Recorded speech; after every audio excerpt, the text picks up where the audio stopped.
an international break until March. Yes! Hello and welcome to Shot Culture, your weekly preview of Premier League action. I'm Adam Wilborn, joined by Adam Cleary and James Hunt to discuss all the big talking points. And guys, the big talking point this week is this the biggest North London derby in recent years? Yes, it absolutely is. And I'll tell you for why, Adam Wilborn. Always in the past, we're like, could this signify the change in the balance of power? If Tottenham win, are they the big club in North London? And it's always like, it's been like that for 3 or 4 years because the balance has been sort of shifting slightly. But I think if Tottenham win this one, that really, really does probably put Arsenal at the title race for good now. I think we're at the stage, coming up towards winter, you can start writing off teams from about 5th, 6th, 7th downwards after a bad result. And I think if Arsenal win this, that takes them 1 point behind Spurs. They're right in it. They could bring a surprise until their next catastrophic defeat. But I think if Spurs win it, they basically kick Arsenal out of the title race before Christmas, and they kind of push on as sort of the next most logical challengers to City. And I think that not so much that one game decides who the biggest team in North London is, as much as people like to say that when derbies come around. But I think this is sort of the match that cements the fact that it has changed. Yeah, I think some people might say, obviously, last season there's always this St Totteringham's Day. I think I'm getting that right. And last season there was a derby game really close to the end of the season that basically put Arsenal too far behind Tottenham to even come close. So you could argue that was a huge game. But this, as Adam said, is kind of one of those where so early on in the season to open up that gap, and we've seen how great Spurs are playing this season and where they are in the league. Could this be, sort of changing of the guard in terms of the big North London team? I think so, yeah. I think what Adam says, we have seen that shift sort of coming. It's been like threatening to come in recent years as Spurs have sort of been on the ascendancy. But now, you look at Arsenal, not quite doing it as much, and Spurs, they look like a great team. They've got the bones of something that could be very special. So if they were to win and kick on, then I think, Sky Sports. Hang on, what do you think?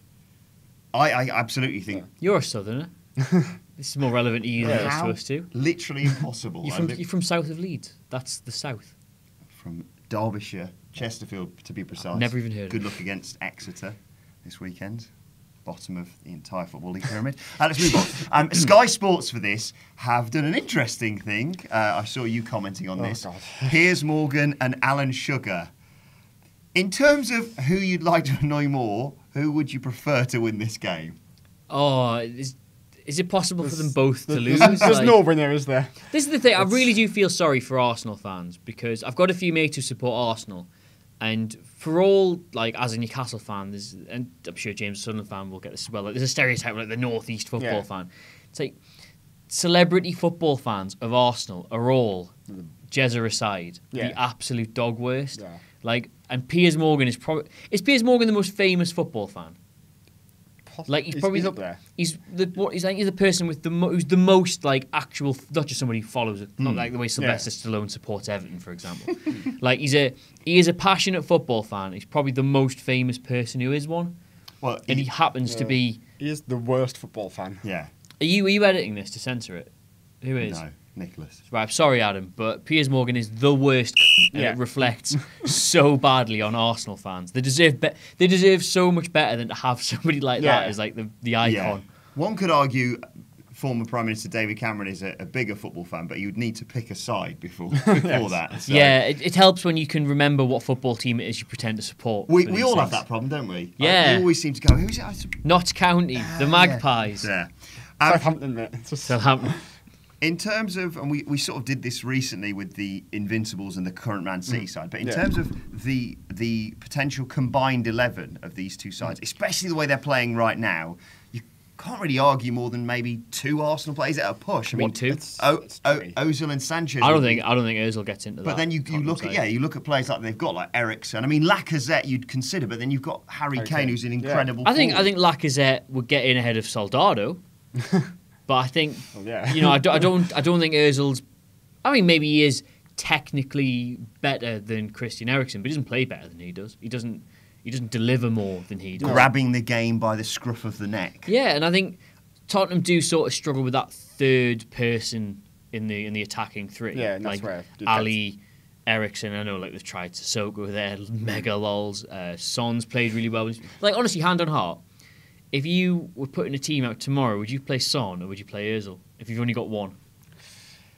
Who's going to run his little heart out? Yeah, I'd probably go with Son just because I think he's. Already. I don't think Spurs would be a better side for having Özil, No. but I do think they'd be a better side for having Sanchez. Yes, I think most teams would be. Yes. I think Sanchez is one of the better players in the league, and I think you have to have him in there. Even I was looking, defensively. Obviously, you've got Petr Cech, who's a legendary goalkeeper, but Lloris is.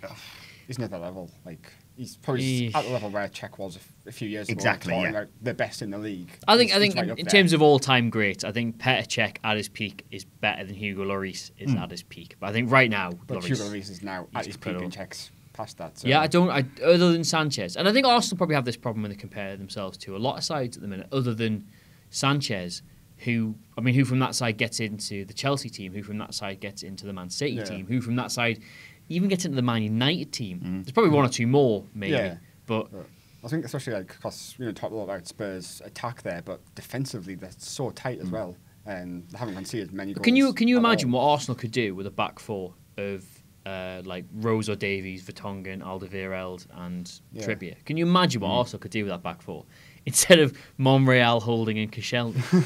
Like I'm a huge Koscielny fan. I genuinely think he's been one of the best centre backs in the Premier League. Like, I think he deserves to be talked about like Vidic and stuff like that. Very underrated, yeah. But at the minute, I don't. If I had the choice between Alderweireld, Vertonghen, and Koscielny, and I can only pick two, Yeah. I think it's Koscielny that gets left out there. so. Maybe. So, as we always do, let's have a score prediction. I did want to mention the game from 2 weeks ago, Spurs versus Crystal Palace. Please tell me I wasn't the only one who went mental on the Spurs side on fantasy football. I think you Triple captained Harry Kane. I considered it 1-0. Do you know what the worst part was about all that, right? I realised, I put it on about half-time and I could see that Kane wasn't. I was like, it's a tight game, this. I might have to resign myself to the fact that I've messed up this triple captain thing. Oh, well, not to worry. Oh, yeah. And then I had, because it was the Sunday game, wasn't it? Yeah. On the Saturday, I'd had one of my defenders had got 7 points. And Like he was Ben on the Mee bench. or someone. Someone had got 7 points Yeah. on the bench. I went, it's all right, because he hasn't played Ben Davies, so I'm going to get 7 points off the bench, and that'll, that kind of makes up for the fact I've lost a load of points with Kane. 93 minutes, 45 seconds of 4 minutes time added on. Who comes off the bench for 1 point? I was the same. I was in there, I was cleaning, I was doing my dishes in the kitchen, and I threw me little, the little scourer? Yeah. Threw it into the sink and went, God damn it! I was the same. I was worried it was going to be Trippier. I was like, what a game against Real. He's a definite starter. Oh, he's on the bench. So let's have a score prediction. Arsenal versus Spurs, the early kickoff on Saturday. Adam Cleary. For all I think Spurs are the much better side now, and this game could signify a semi-permanent change in the balance of power, I think this game will be a draw. And I think it will be 2-2. Ooh, that'd be good. Which you'd have to say is 2-2. It's a 2-2 win to Arsenal, given the circumstances. James? I'm going to go a bit bolder and say Tottenham are going to win this 2-1. I think this hasn't really reared its head yet, but I think the Crystal Palace game possibly starts to highlight it. Spurs have got probably the second best starting 11 in this entire league. And I'm sure you could make the case for having the best starting 11 in the entire league. I don't think they've got the best squad. Yeah. I don't think their squad's as good as Chelsea's. I don't think their squad's as good as City's. No. I think maybe if you stretch it out, Arsenal probably cope better with injuries than Spurs do. And I think we're going to start seeing now the tiredness factor coming into it. I know a lot of them withdrew from the England squad. Yeah. This might not be the Lucky game that does it, but I just think that we might... Spurs are third now. I think if they stay in the Champions League and if they take that as seriously as I know their fans want them to, and I'm sure the club want them to, I think they could start slipping down the league, and I think they're in danger, unless they get some decent buys in January, I think they're in danger of missing out on the top four. I don't think it's that serious for me, but I agree. If something terrible did happen to Harry Kane, as much as I'm a huge fan of Fernando Llorente, I don't think he can carry the team and bring them forward like Kane does. And I just think there's 4 or 5 of them who I think if Dyer was out for a prolonged period, they'd struggle. I think if they lost a couple of injuries away from. Yeah, I think if they lost one of the defenders, then you put Dyer back there, or maybe Sanchez isn't quite up to that level. I think if you lose like Ali or Ericsson, you start to lose. I just think one or two of them go, and then all of a sudden the players they bring in aren't quite on that level. I'm going to go 1-1. You've convinced me it might be a draw. Thank you. 1-1 to Arsenal. Look forward to Adam Nicholas's super cut of all our bad predictions. Yeah. Leicester Man City next. That is Saturday, 3 o'clock. Potential. I'm going to say this every week when Man City is still unbeaten. Potential banana skin even for Man City. Every game's a potential banana skin, but it's not, and they'll win 3-0. Move on. Okay. Pep was called Fraudiola last season after this game at the King Power. Yeah. They were destroyed by Jamie Vardy's pace. Do you think... Well, they've obviously got a much better squad this season, but do you think they're more prepared to cope with that sort of an attack now? Definitely. I think they've made big improvements across the board, really, and certainly defensively is one of those areas where they look a lot stronger this season. It's all just clicked as a team, hasn't it? Rather than, I mean, they've not brought in anybody particularly outstanding at the back. I know Walker's been quite good when he has played. I can't see any team like really tearing them apart or even getting much against them at the minute. They look so strong. Claude Puel has done a fantastic job since coming into Leicester. He's sort of steadied that ship that they've needed almost twice now, with Ranieri leaving and Shakespeare, and then obviously Shakespeare losing his job. So do you think he'll be going into this match just saying, look, let's try and focus on keeping Man City from scoring, or will he be looking at Mahrez, Vardy, Gray to perhaps do the damage? Yeah, I mean, they've got some good attacking players and they are at home. It wasn't that long ago they won the league, so I don't think they've got...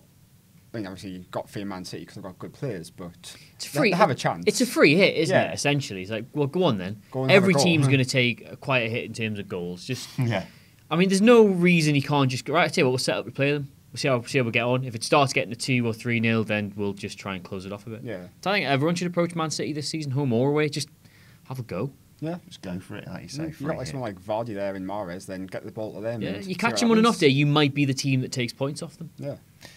Prediction? 2-0 Man City. 1 billion nil Man City.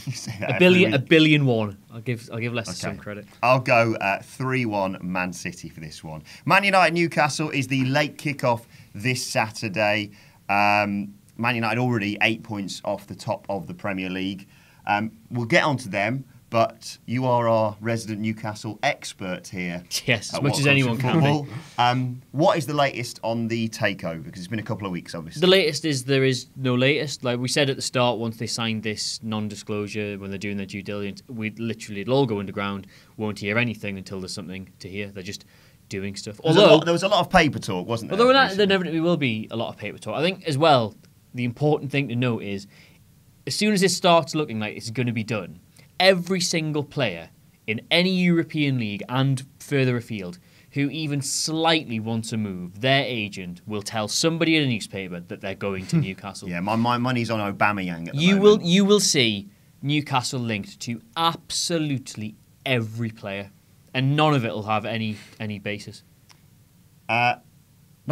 Not trying to overreach here, but who would you like your club to be run like? Obviously, you'd like to have the billions that Man City would have, but in an ideal world... I would like to see us run like Southampton, but with a bit more spending power. Yeah. With the ability to go get a slightly higher calibre of player than Southampton can, but run largely that way. That's how I'd like to see it. And who would you like to see them run like? Sunderland. Yeah. In terms of the actual game, obviously, as I said, Man United, already 8 points off the top. I think they were the team that most people, aside from Spurs perhaps, the only team that people thought could challenge Man City. A disappointing result against Chelsea a couple of weekends ago. What do they need to do differently to recover from that? Or do you think maybe this is sort of a better game for them to have to come back to? Yeah, I think this is probably a better game because they're not playing one of those like top sides when Mourinho seems to change his approach a bit too much. So I think maybe if they get back to playing that attacking football, we saw them score quite a lot of goals earlier in the season. They looked like a really big threat. I think if they go out and play like some good attacking football and actually go for it, then Newcastle should, not be able to deal with that. I'm going to go Newcastle to play well, but sadly to lose. I'm going to go 2-1 Manchester United. James, what are you going for? I'll go 3-1. I agree with you both in principle. I think Newcastle have had bad games lately. Burnley and Bournemouth were both quite bad. I think we're starting to realise as Newcastle fans that the lack of investment in the summer has left us with a dreadful set of players for this division. Like hard workers, honest pros, which is a real nice thing to say. But bizarrely, I think games against the likes of Man City are probably the ones we're best set up to deal with, because we try and sit back and be compact and, kind of bore the life out of teams who are all so bad. It just invariably ends up in a 1-0 win, which, flip the coin for who's going to get the goal. Whereas here, I think against Liverpool, we looked really good. And until Shelvey got sent off against Spurs, we looked really good. And I agree, I think we're going to get beat, but I think we'll probably play a lot better than we have in recent weeks. Another Hosselu worldie? I would hope so, yeah. Another 35-yarder from Hosselu. Kicking it off, someone else kicking it off his knee. That would be brilliant. What's your score prediction? 2-0 Manchester United. West Brom Chelsea is. Oh, by the way, did you see Will Ferrell's prediction for that game? No. Will Ferrell's done the the Laura ones. He's predicted Manchester United 0, Newcastle United 10. Nice. I've not looked at the video yet, but I presume. Bold. Might as well. Laura's gone for 2-0 Man United. What a surprise! West Brom Chelsea we're going to talk about next. Chelsea, of course, in the top 4 now. As I mentioned, the result against Man United, great for them. Yeah. Their form has been a bit inconsistent, both in the league and obviously in the Champions League. But for them, they'd obviously must go to the Hawthorns thinking this is a winnable game. Yeah, I mean, they've got to be massive favourites for that. West Brom aren't doing particularly well this season. And Chelsea, like I say, have started turning things around a little bit again. Got that really good result, and they'll need to build on that. And they should be going looking for that win. I think Chelsea win, but I think they're sort of in a similar position to Spurs now. The squad doesn't look as strong as it did. I think Zappacosta and Bakayoko. I can never get those two the right way around. I keep calling him Bakacosta. It's Zapayoko, which I think sounds even funnier. I don't think they've brought them into the same calibre. I think they rely heavily on Kante at the minute to make things tick. They should beat West Brom, yeah, but I think Chelsea have got a lot of slip-ups left in them this season.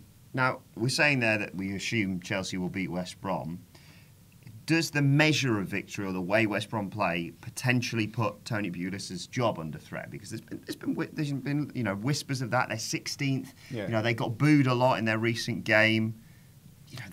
If West Brom are outside of the relegation zone, West Brom will not sack Tony Pulis, because he's proven. I mean, it looks a bit iffy now, but he has proven at this point that he is a safe pair of hands to stop teams going out of this division. And I think at the minute, sad as I am to say it for West Brom fans, I think the club's ambitions don't extend any further than that. Mm-hmm. They're quite happy to run themselves well as a business, not overspend, stay in the money train of the Premier League. I think things would have to look a lot worse on the table than they would have to be on the pitch for them to be too concerned. Yeah. Score prediction? 2-0 Chelsea. 1-0 Chelsea.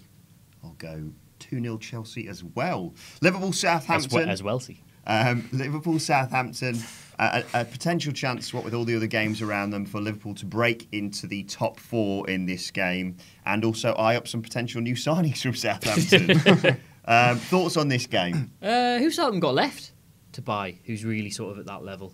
Sure, other than Virgil van Dijk. Yeah, Virgil van Dijk, obviously. Gabbiadini is a little January banter signing. He would be a banter signing. I have absolutely. This is one of those games that I sort of wish was on television, because you could see it going either way under the floodlights. Be quite good. Yeah. I think Liverpool will probably grind that one out quite comfortably. Now, Liverpool have been on occasion inconsistent this season, and you say they've been inconsistently inconsistent. Yes. But they also have a bit of a bogey team here in Southampton. Do you think that will come into it? Because Klopp seems to relish these bigger games, obviously, and perform well against these teams like West Ham, for example, recently just ran through. But these sorts of games, I don't know, they can be a bit of a stumbling block for some. And I think Southampton do have the ability to score goals, and we've seen Liverpool's biggest downside is their defence. So that is a potential cause for upset there. James, do your maddest Klopp face. My maddest Klopp face. You know that one he does where he's like, that one. And he's like, do your maddest Klopp face. I don't know. Go on, do your maddest Klopp. You've got the hair. You've got the right all at the same time. Yeah, we'll do a maddest Klopp face on the same time. Right, 1, 2, 3. I didn't see. Did you? Oh, he didn't. Now we look silly. Score prediction. I'll go 2-1 Liverpool. I'll go 2-2. Ooh. I'm going to join you on 2-1 for Liverpool, I think, there. Crystal Palace versus Everton, a 6-pointer. I've said that already this season. But yeah, a huge game. Everton still without a manager. I think a lot of people would have assumed by now they would have appointed someone. Obviously, they had an approach for Marco Silva rejected recently. And Allardyce ruled himself out as well. Yeah, he did rule himself out. Yeah, he did. For all everyone wrote Crystal Palace off, and they've only actually got 2 results since then. They win this, they are potentially 1 win away from safety. Yeah.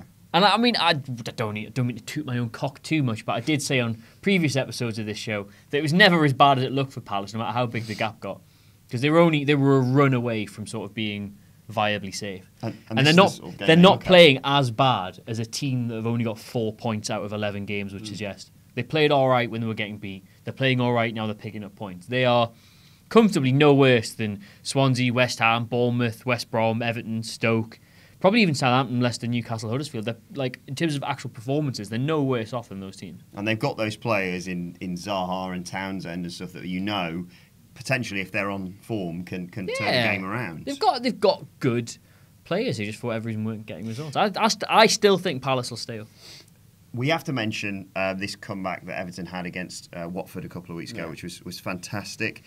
Does this put David Unsworth in the hot seat for potentially taking over as manager, or was it just one of those one-off, let's just throw everything we can at them and hope the young players sort of pull through for us? They haven't got a manager in yet, so you kind of have to think the person who's in charge has got a chance, and we see that's happened quite a few times in the Premier League, so I think he's definitely in contention. Whether he's the right man or not, I don't know. Why do football clubs go through this goddamn rigmarole every time? Legend of the club gets appointed, gets a few good results, they give him the job, they do all right at the end of the season, then he's absolutely wank the following year, and they have to get rid of him. He hasn't a clue to buy. He doesn't look, Shakespeare, saved Leicester, let's give him the job. It's dreadful. Like, get rid of him 3 months into this season. And they did the whole not putting the paperwork in for... Yeah, like Stuart Pearce at Man City, he did really well with them. Like, oh, actually, no, wait, we've got loads of money, let's just get a proper manager. Got rid of him. Newcastle even did it with Glenn Roeder. Oh, yeah. He got us up, he clawed us back at the table in Europe. Let's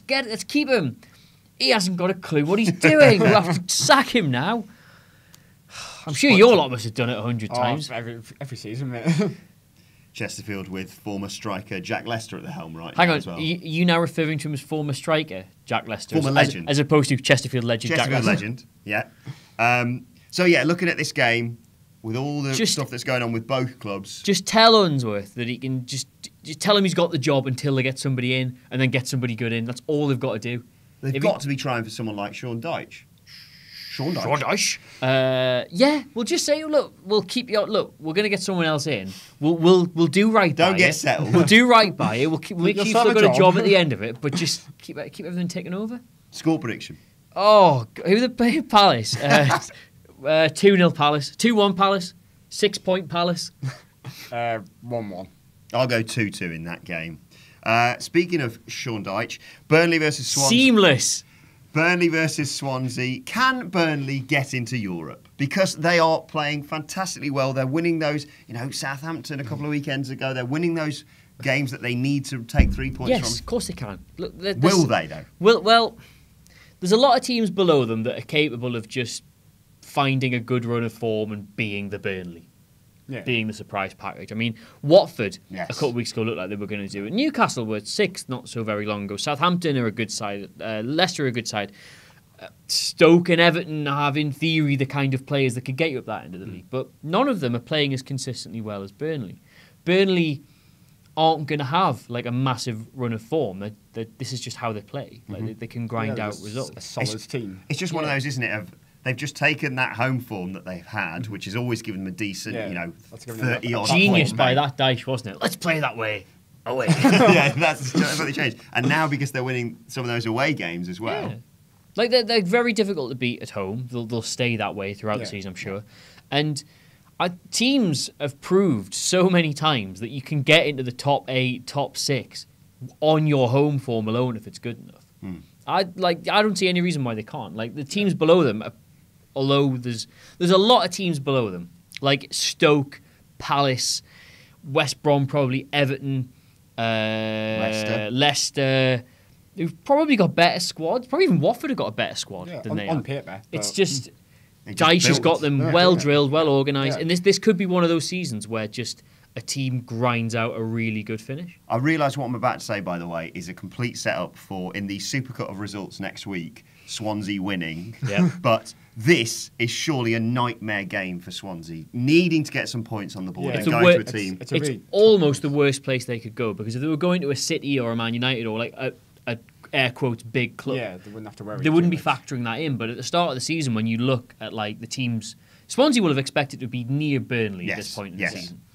This is one of those games where you say, oh well, we could do with picking up points there, and they're Now it's like- absolutely not going to. Smash cut results. There we go. Smash cut 1-0 Swansea. James, score prediction. 2-0 Burnley. 2-0 Burnley. Go on. Go on. 2-0 Yes! Right, Ding. the bit that we've all been excited for. We've had 2 weeks off. David Moyes is West Ham manager, and he's taking them to Watford for the big Sunday game. Is that the air going out of you? It's even more this week. All the air going out of me. David Mo- Moyes. what was your reactions to that announcement, and, Um, and how do you think he'll do? I would like to say, with apologies to Adam Nicholas, David Moyes. I have never been rooting for a manager as much in my entire life as I'm rooting for David Moyes now. I could not be rooting for West Ham to get relegated any more than they are right now. But I just, Imagine if he gets them into Europe. I know you've got a stake in this, and I understand that, but like I think it's unfair the way he's being written off. Like I It's think not. no, I don't get me wrong. I'm not saying it's wholly undeserved. He did a dreadful job at Sunderland. and Sociedad and Man You know, United. he finished a full 2 or 3 places lower than you'd finished every other season. A dreadful job. Sociedad was a bit of a mess. Man United was hilarious. Although I think we're seeing now, like Van Gaal's points per game was no better, Yeah. and Mourinho's is only slightly better. So I think historically, he didn't do that bad. It was just he should never have been Man United No, manager no. in the first place. I just think that people are like, well, West Ham, they might as well just fold the club now. They might as well just go into administration. Why? Why? All he needs to do is have a fairly half-decent run. Keep them up. Look at what are West Ham's expectations now on 9 points after 11 games? Stay up. That's it. Yeah. I think he could... I think it's unfair how down on this appointment people have been. Don't get me wrong. I'm not saying he's a good manager. I can see you want to hit me. But I just think, like... Put it this way. I think if Sunderland were mid-table in the Championship now, nobody would think David Moyes was the worst manager in the world. It looks like the damage he's done to his last club was so bad. Because it was. West Ham are 2 wins away from 8th. Yeah. So I will say, James, and there's a lot of Sunderland fans work in this office, and I don't want to be accused of being unkind or what's unimpartial? Impartial. Partial. Whatever. Okay. But biased, I think is the word I'm yeah, looking the for. consensus was that what happened last season had been coming.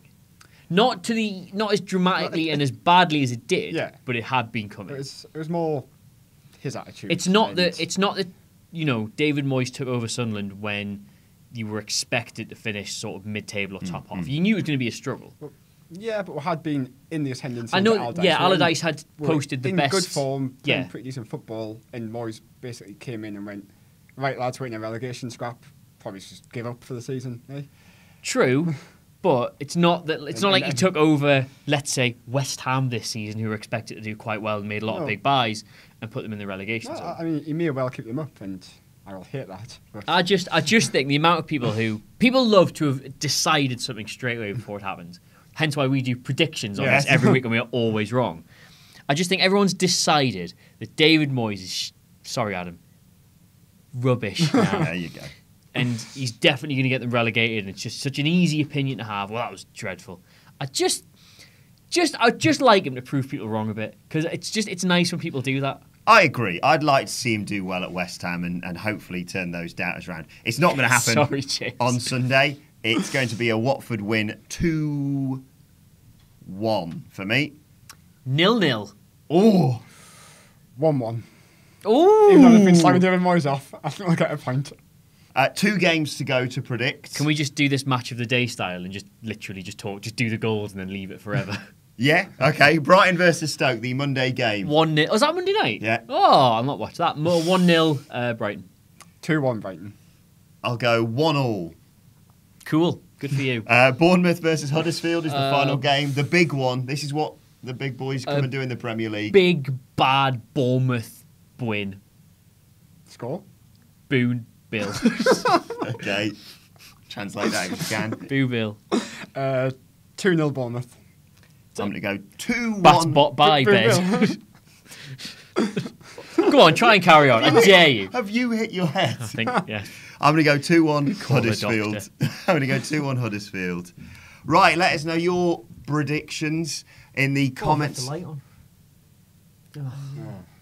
In the comment section below. And of course, don't forget to like, share, and subscribe. Subscribe button's just below James's dick. My thanks to James Hunt and to Adam Cleary. Thank you very You're much. welcome, mate. You're Thank welcome. you very much for watching, and we'll see you soon.